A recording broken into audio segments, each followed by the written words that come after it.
তুমি যদি বলো তোমার পায়ে ধরতে, আমি পায়ে ধরতে রাজি। তুমি যদি বলো তোমারে জড়িয়ে ধরে কাঁদতে, আমি কাঁদতে রাজি। তুমি বলো কেন আল্লাহর সাথে রাগ করলা? কেন আল্লাহর সাথে রাগ করলা? কেন আল্লাহর সাথে নারাজ হইলা? কেন সেজদা কপালে জুটলো না?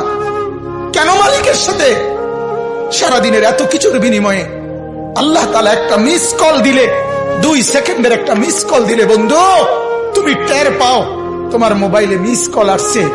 এত বড় মসজিদে 6টা মাইকের হরন দিয়া আল্লাহু আকবার বলে তোমারে ডাক দেয়, তোমার একটা বারও কানে লাগে না, বিবেকে লাগে না। তোর মতো সত্য ডাকাত, তোর মতো পাষাণ বেটা আর কে হইতে পারে? বেটা কথা বলে না কেন? তুই ডাকাত, কত বড় ডাকাত।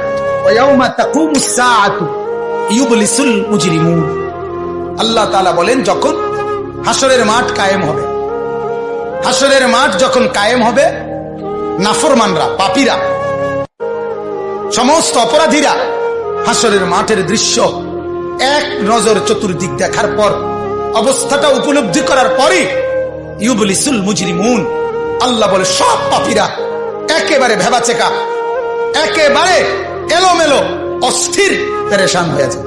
হায় এখন কি হবে? এখন কি হবে?